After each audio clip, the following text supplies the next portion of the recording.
On कर देते हैं, ठीक है। ओके, तो पहला क्या हम लोग देखें कि स्टैटिक वेरिएबल का क्या मतलब होता है, ठीक है। एक बार हम इसको पढ़ भी लेते हैं।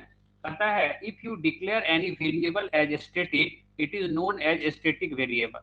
मतलब अगर किसी वेरिएबल के आगे स्टैटिक लगाएंगे तो वो स्टैटिक वेरिएबल कहलाएगा।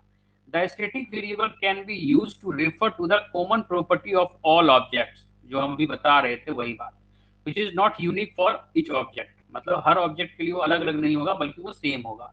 For example the company name of employee, college name of student, CTC, ठीक है।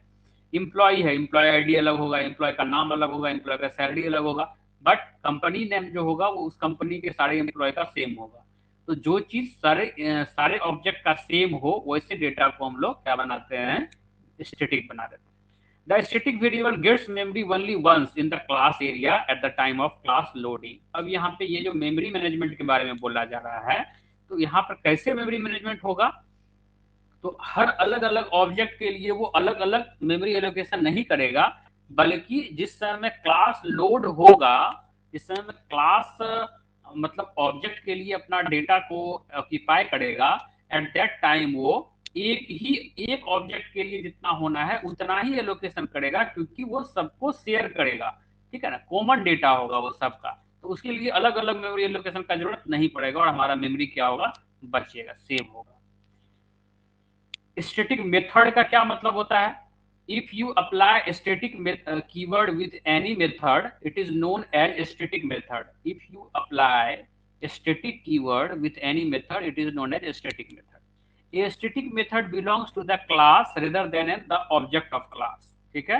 मतलब हम ये पहले ही बता दिए कि स्टैटिक मेथड जो होता है उसको हम लोग क्लास नेम से भी कॉल कर सकते हैं। क्यों, क्योंकि ये क्लास लेवल में इसका ये होता है, डिपेंड करता है, ठीक है। मतलब कोई भी ऑब्जेक्ट कॉल करेगा तो उसका वो सेम फंक्शनलिटी काम करेगा, ठीक है। इसीलिए उसको हम लोग क्लास नेम से भी कॉल करें या ऑब्जेक्ट नेम से भी कॉल करें कोई फर्क नहीं पड़ता है, इसलिए हम लोग उसको क्लास से ही कॉल कर लेते हैं। A static method can be invoked without creating an instance of a class. A static method only can access a static data member and can change the value of it। अब यहाँ पे एक important point है कि static method जो होगा वो केवल static data को ही handle करेगा। The static method cannot use non-static data member or call non-static method directly। This and super cannot be used in static constant, ठीक है। अब यहाँ पर ये जो मैटर जो हम अभी बता रहे हैं, ये मैटर हम लोग बहुत पहले ही देख चुके हैं, ठीक है, बहुत पहले देख चुके हैं। कहाँ पे देखे थे, तो हम बताते हैं कहाँ पे हम देखे थे। एकदम स्टार्टिंग में हम लोग ये चीज को देखे थे, उप्स कंसेप्ट के स्टार्टिंग। उप्स कंसेप्ट कहाँ से स्टार्ट हुआ है,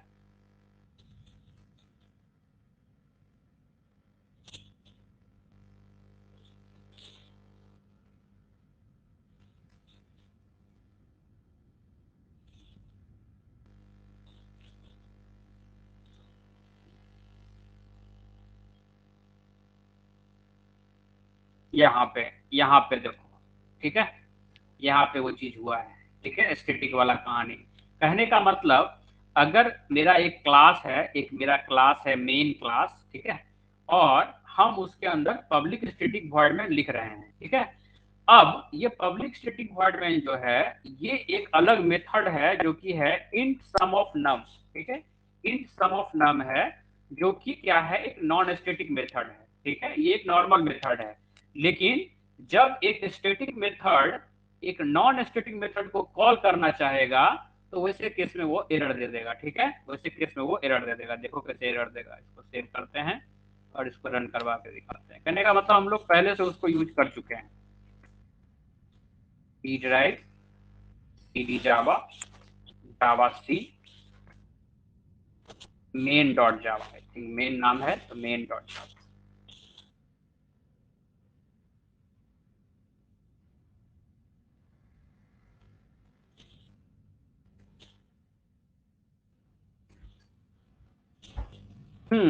क्या आया प्रॉब्लम, कैसे कर लिया,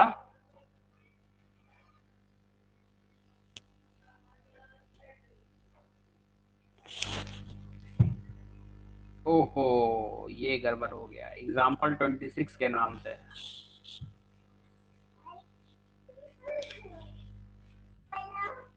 एग्जाम्पल 26।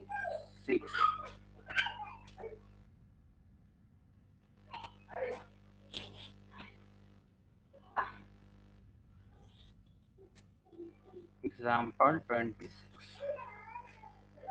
क्या आया एरर? एरर क्या आया देखो, non static method sum of num can not be reference from a static context. जो अभी बात यहाँ पर कहा जा रहा है उसका यहाँ पे हम लोग प्रैक्टिकली देख रहे हैं कि किस तरह से वो प्रॉब्लम को आ रहा है। ठीक है, अब ऐसे केस में हमारे पास क्या ऑप्शन है? हमारे पास ऑप्शन है कि हम इसको या तो स्टैटिक कर दें, या तो इसको हम स्टैटिक कर दें तो ये मेरा काम कर जाएगा, कर गया, एरर नहीं आया। और या नहीं तो हम इसको क्या करेंगे, दूसरा ऑप्शन मेरे पास है कि हम इसको ऑब्जेक्ट के द्वारा कॉल करेंगे। हम इसको डायरेक्ट कॉल नहीं करके हम एक ऑब्जेक्ट बना लेंगे और ऑब्जेक्ट के थ्रू हम कॉल करेंगे। ठीक है, देखो अब भी काम कर जाएगा ये। क्या आ गया, can not find symbol. Okay okay okay, ठीक है। यहाँ पे क्यों आया प्रॉब्लम? क्योंकि क्लास नेम हम बदल दिए। हालांकि इस तरह का क्लास नेम में बनाने में दिक्कत है, इस तरह का नहीं होना चाहिए, बट इस एग्जांपल में हमको रखना पड़ रहा है। 6 है ना, 6।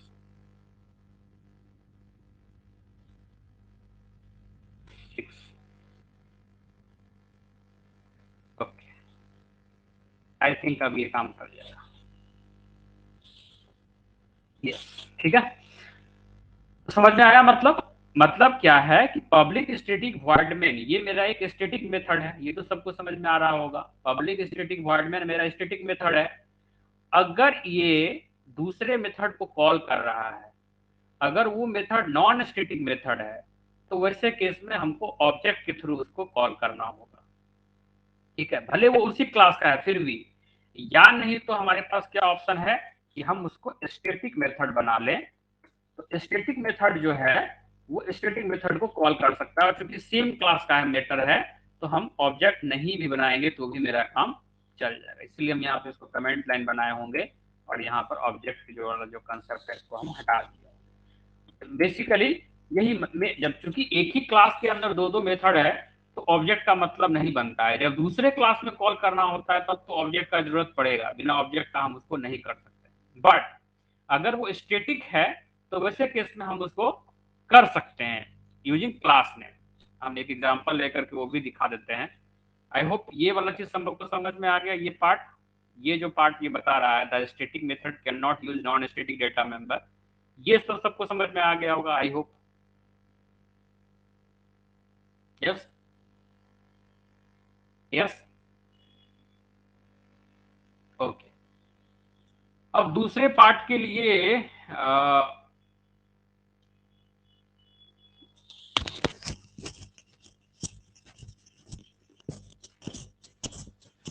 ओके,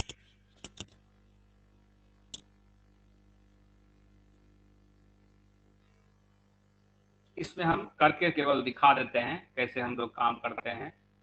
अब जैसे क्लास शेप नाम का एक अलग क्लास है, इसके अंदर तीन मेथड है, एरिया है ना, एरिया एरिया, मतलब मेथड ओवरलोडिंग यहाँ पे हो रहा है। ठीक है, मेथड ओवरलोडिंग यहाँ पे हो रहा है।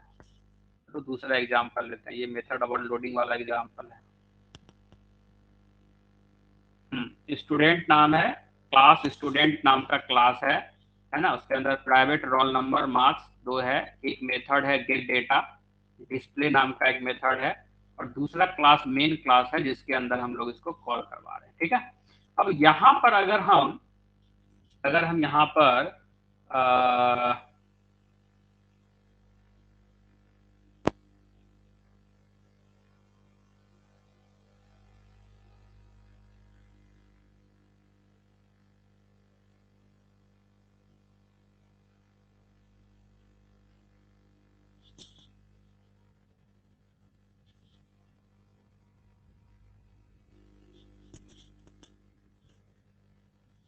खाली करके दिखा रहे हैं इसी प्रोग्राम में modification.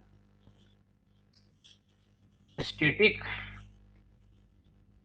void void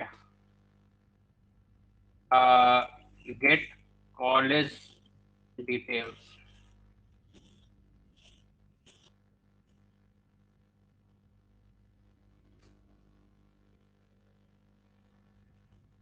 CLG name equals to CLG name equals to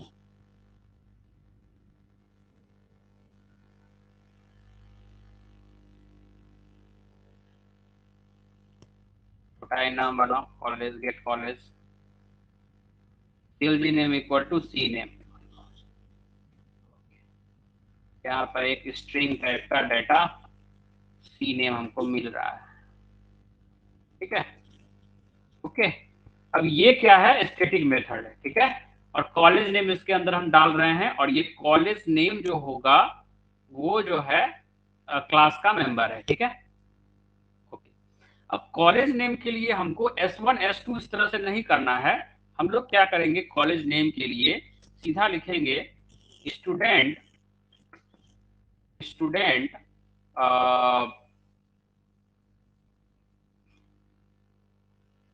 dot CLG क्या लिखे थे, नेम लिखे थे, अच्छा गेट कॉलेज लिखे थे। Okay, get college student dot get college GP Barauni. Okay okay,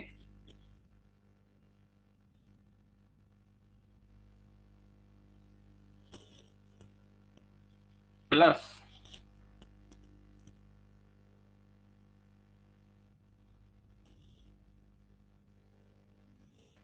college name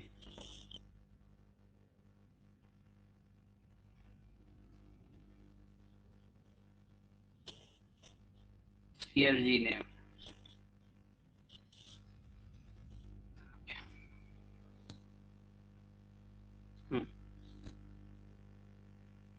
ठीक है, तो अब क्या हुआ, हमारा जो गेट कॉलेज जो था वो एक मेथड था, स्टैटिक मेथड। तो हम लोग उसको object dot sorry class name dot college उस मेथड नेम को हम लोग कॉल कर लिए, ठीक है, विदाउट क्रिएटिंग ऑब्जेक्ट। ऑब्जेक्ट हम लोग नीचे के लाइन में क्रिएट किए, लेकिन हम लोग ऊपर में क्लास नेम से ही उसको हम लोग कॉल कर लिए। पहले हम लोग इसको एक बार रन करा देते हैं, सेव एज कर देते हैं, इसको नाम रख देते हैं 20 मेन 5 इसका नाम है।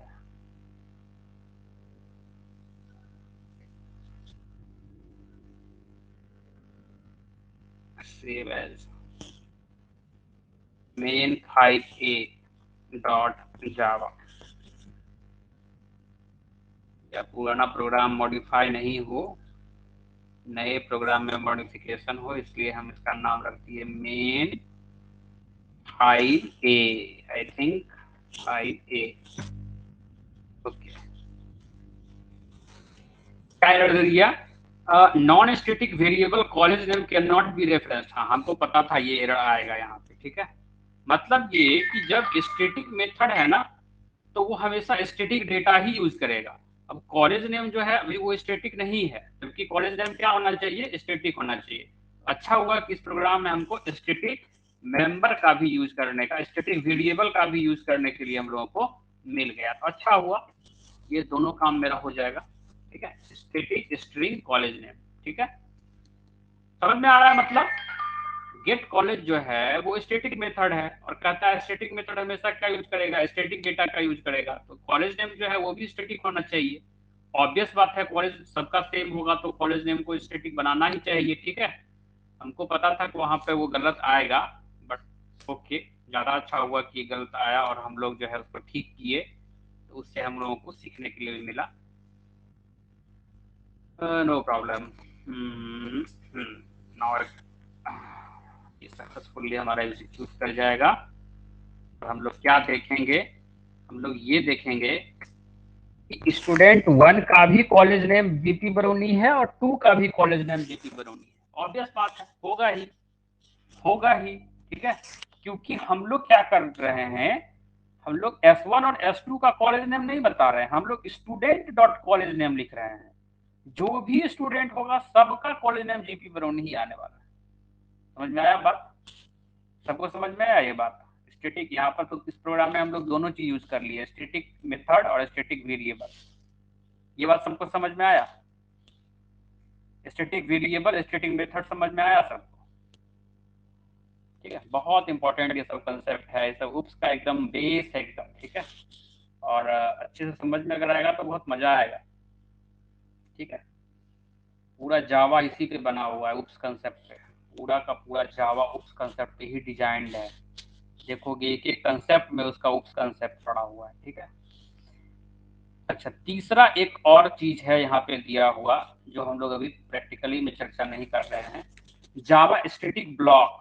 ठीक है, it is used to initialize the static data member. It is executed before the main method at the time of class loading. ठीक है, अब जैसे मान लो यहाँ पे हम लोग कर सकते हैं इसको भी यूज। ठीक है, हम लोग मान लो जैसे यहाँ पर कॉलेज नेम हम लोग बनाए, अब हम लोगों को क्या करना पड़ रहा है, यहाँ से एक मेथड पास करके कॉलेज नेम को अंदर डाटा डालना पड़ रहा है। ठीक है, तो हम यहाँ पर एक काम क्यों ना कर लें कि हम लोग इसको इसको हम लोग हटा दें। हटा देंगे अगर तो वो फिर गेट कॉलेज डिटेल्स जो है उसका कोई मतलब नहीं रह जाएगा। ओके, इसको हम लोग मॉडिफाई करेंगे, बट हम लोग उसको अलग ढंग से कर देते हैं। ओके, उसको सेव एज कर देंगे, स्टैटिक ब्लॉक बना देते हैं, CLG name equal to direct हम लोग इनिशियलाइज कर देते हैं यहीं पे। ठीक है, ये एक अलग तरीका हो गया। मतलब स्टैटिक डाटा सबका सेम होने वाला है, तो स्टैटिक डाटा का वैल्यू क्या होगा ये हम लोग एक स्टैटिक ब्लॉक बना सकते हैं और इस ब्लॉक के अंदर डाल सकते हैं। ठीक है, तो ये कब कॉल होता है, कहता है it is executed before the main method. Main के भी पहले ये एग्जीक्यूटेड आता है, मतलब पहले से इसके अंदर इसका वैल्यू है। ठीक है, तो हम जब स्टूडेंट S1 लिखेंगे तो वैसे केस में क्या करना होगा हमको, ये लाइन हम नहीं भी लिखेंगे तो मेरा काम चल जाएगा। ठीक है, नहीं ही लिखेंगे क्योंकि जब मेथड ही वो हट गया तो फिर उसका मतलब ही नहीं बनता है, राइट? अब हम लोग इसको सेव एज कर लेते हैं मेन बी के नाम से, मेन बी डॉट जावा के ऑल फाइल सेव, और हम लोग इसका नाम दे देते हैं बी। नंबरिंग मेरा गड़बड़ा गया, उस समय शुरू में अच्छा नंबरिंग आते जा रहा था, अभी नंबरिंग तरीके से नहीं हो पाया है, बाद में मेरे लिए एक टास्क रह जाएगा ये। ओके, देखो हो गया ना, देखो काम कर गया। वही चीज को हम लोग दूसरे कंसेप्ट के द्वारा हम लोग काम कर लिए। ठीक है, हम लोग क्या किए, स्टैटिक वेरिएबल बनाए। अब कहता है स्टैटिक वेरिएबल को इनिशियलाइज करने का तरीका है स्टैटिक ब्लॉक। ठीक है, तो इसके लिए हम लोगों को फिर अलग से मेथड बनाने का जरूरत नहीं है, हम लोग सीधा उसके अंदर वैल्यू डाल दिए और वो वैल्यू जो है हर ऑब्जेक्ट के लिए काम कर जाएगा। ठीक है, समझ में आया ये चीज? ये समझ में आया सबको? स्टैटिक ब्लॉक का यूज समझ में आया? जैसे कंस्ट्रक्टर होता है ना वैल्यू को इनिशियलाइज करने के लिए, हम लोग उसको दूसरे तरीके से भी कर सकते हैं। क्या, गेट डेटा नाम का एक मेथड बना देंगे, उसके अंदर वैल्यू इनिशियलाइज कर लेंगे। ठीक है, या फिर कंस्ट्रक्टर के द्वारा बनाएंगे तो कंस्ट्रक्टर में जब ऑब्जेक्ट क्रिएट करेंगे उसी टाइम में हम वैल्यू पास करा देंगे तो उसमें हो जाएगा। यहाँ पे वो भी नहीं करना है, यहाँ पे वैल्यू पहले से इनिशियलाइज रहेगा, हमको पास भी नहीं कराना पड़ेगा।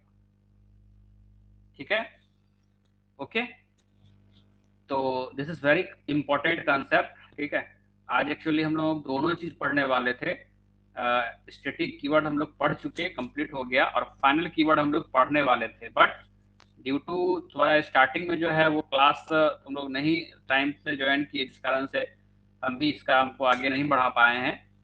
और फाइनल कीवर्ड जो है हमारा आज अगर हो जाता तो बेटर होता आगे के लिए। ठीक है, बट हम छोटा सा एक पार्ट बता देते हैं अभी।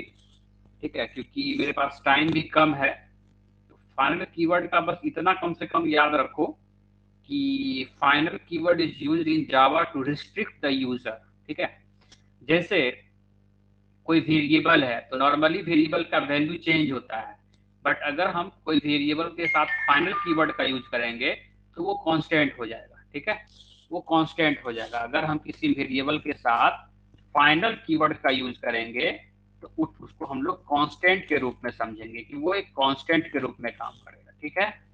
सिमिलरली अगर किसी मेथड के साथ हम फाइनल कीवर्ड का यूज करते हैं, अगर कोई मेथड के साथ हम फाइनल कीवर्ड का यूज करते हैं तो हम लोग उसको ओवरराइड नहीं कर सकते हैं, ठीक है। सिंपली यही चीज हम लोग प्रैक्टिकल बस प्रोग्राम में करके दिखाते हैं और कुछ बात नहीं है, ठीक है। तो हम लोग क्या कर सकते हैं, मेथड को ओवरराइड नहीं कर सकते हैं। हम लोग मेथड ओवरराइडिंग पढ़े हैं कि जब एक बेस क्लास होता है उसके अंदर कोई मेथड है और सेम मेथड नेम है ना, सब कुछ सेम, सिग्नेचर भी सेम, अगर चाइल्ड क्लास में होता है तो वैसे केस में क्या होता है, चाइल्ड क्लास के अंदर वो मेथड ओवरराइड हो जाता है, राइट। अब हम समझाने का फिर से प्रयास कर रहे हैं कि ये हम क्या कह रहे हैं। हम ये कह रहे हैं कि अगर मान लो कि पेरेंट के पास कोई मेथड है, चाइल्ड क्लास को जब हम उसको इनहेरिट करेंगे तो ऑटोमेटिकली चाइल्ड को वो मेथड मिल जाएगा। बट चाइल्ड के पास यदि वही मेथड अपना है तो वैसे केस में क्या होगा, वो ओवरराइड हो जाएगा, पेरेंट वाला जो है वो खत्म हो जाएगा और चाइल्ड का अपना जो है वो उसका काम करेगा। अगर वो चाहे कि नहीं हम पेरेंट का यूज करें, कैन एनीबॉडी, कोई कोई बता सकता है क्या, इसका जवाब कोई दे सकता है। अगर कोई चाइल्ड क्लास पेरेंट क्लास के मेथड को एक्सेस करना चाहता है ओवरराइड होने के बावजूद, तो हम लोग क्या करेंगे, कोई बता सकते हो। हम लोग पढ़े हैं, हम लोग पढ़े हैं, बता सकते हो कुछ भी, कोई आइडिया है, एनीवन, कुछ आइडिया है। Very good, very good, super keyword का यूज करते हैं, आइडिया है तुम लोगों को, मतलब पता नहीं, मतलब वो माहौल बन नहीं पाता, आइडिया है, गुड, ठीक है। सुपर कीवर्ड का हम लोग यूज करते हैं जिसके द्वारा हम लोग क्या करते हैं, पेरेंट क्लास के मेंबर को एक्सेस कर सकते हैं जब ओवरराइडिंग होगा, जब ओवरराइडिंग होगा तो नहीं।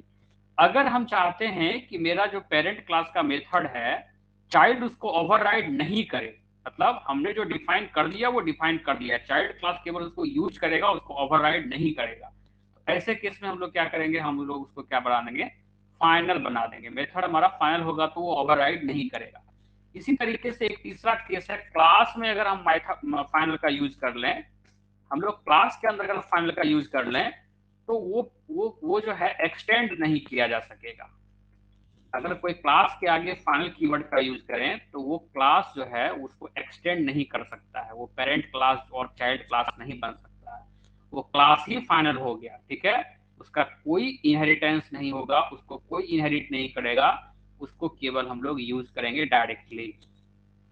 तो बेसिकली फाइनल कीवर्ड का मतलब यही होता है। अगर हम डिटेल में पढ़ते तो यही हम लोग पढ़ते कि कैसे फाइनल कीवर्ड का यूज कांस्टेंट के रूप में करते हैं, कैसे ये मेथड ओवरराइडिंग को रोकता है और कैसे ये एक्सटेंड कीवर्ड को यूज नहीं करने देता है, बस यही हम लोग पढ़ते हैं, ठीक है। तो ऑलमोस्ट हम लोग इसको देख ही लिए और अब हम लोग अगले क्लास में पढ़ेंगे एब्स्ट्रैक्ट क्लास, अगले क्लास में हम लोग पढ़ेंगे abstract class. Okay, okay everyone. तुम लोगों का ठीक है, मतलब क्या करोगे, ग्रुप नहीं अच्छे से बन पाने के कारण ये प्रॉब्लम आ रहा है, और अब हम चाहते हैं कि मतलब कॉलेज के लेवल में उस ढंग के माहौल ही नहीं है, बच्चे का इंटरेस्ट ही नहीं है, इसीलिए हम चाहते हैं कि बाहर बाहर के कॉलेज के भी बच्चे अगर जुड़े, तो मान लो 10 स्टूडेंट तुम ही लोग के ग्रुप में हुआ, 10 स्टूडेंट किसी और कॉलेज के ग्रुप में हो, और सब मिल करके भी अगर जुड़ के पढ़े तो अच्छा होता। But due to lots of बहुत सारा चीज है जो कि नहीं कर पा रहे हैं सोचने के बावजूद भी, नो डाउट कि हमारा